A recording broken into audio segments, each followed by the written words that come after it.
পড়বে যে নম্রতায় তাদের কাঁধ নিচু হয়ে আসবে। সুবহানাল্লাহ।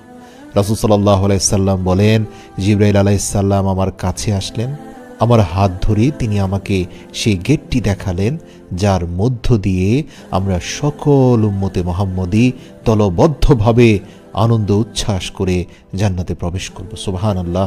আবু বকর রাদিয়াল্লাহু তাআলা আনহু আবারও প্রশ্ন করলেন। তিনি বললেন, ইয়া রাসূলাল্লাহ, আমি যদি সেই গেটটি দেখতে আপনার সাথে থাকতে পারতাম। রাসূল সাল্লাল্লাহু আলাইহি ওয়াসাল্লাম বললেন, আমি তোমাকে আরো ভালো কিছু দেব, চিন্তা করো না, তুমি এবং আমি একসাথে প্রথমে ওই দরজা দিয়ে জান্নাতে প্রবেশ করব ইনশাআল্লাহ। রাসূল সাল্লাল্লাহু আলাইহি ওয়াসাল্লাম বলেন, তিনি আমাদের সবার উদ্দেশ্যে বলেছেন, তোমরাই সর্বশ্রেষ্ঠ উম্মত, কারণ তোমরা সবার শেষে এসেও সর্বপ্রথমে জান্নাতে প্রবেশ করবে। সুবহানাল্লাহ।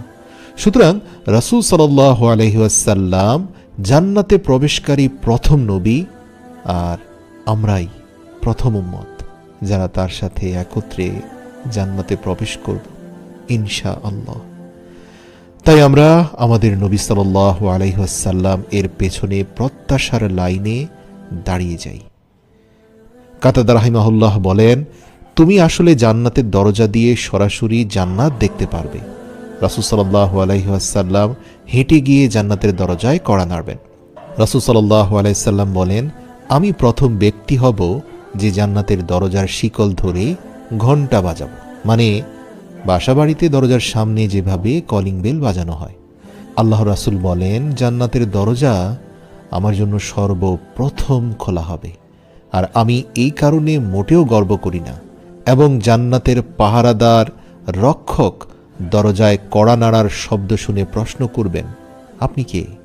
আর আমি বলবো, আমি মুহাম্মদ সাল্লাল্লাহু আলাইহি ওয়াসাল্লাম। এবং সে বলবে, স্বাগত হে আল্লাহর রাসূল সাল্লাল্লাহু আলাইহি ওয়াসাল্লাম, আমাকে আদেশ করা হয়েছে যে আপনার আগে এই দরজা কারো জন্য না খুলতে। প্রিয় মুসলিম ভাই ও বোনেরা, এই হচ্ছে আমাদের নবী মুহাম্মদুর রাসূলুল্লাহ সাল্লাল্লাহু আলাইহি ওয়াসাল্লামের মর্যাদা। এখন আমাদের জন্য কি বাকি রয়েছে? আমাদের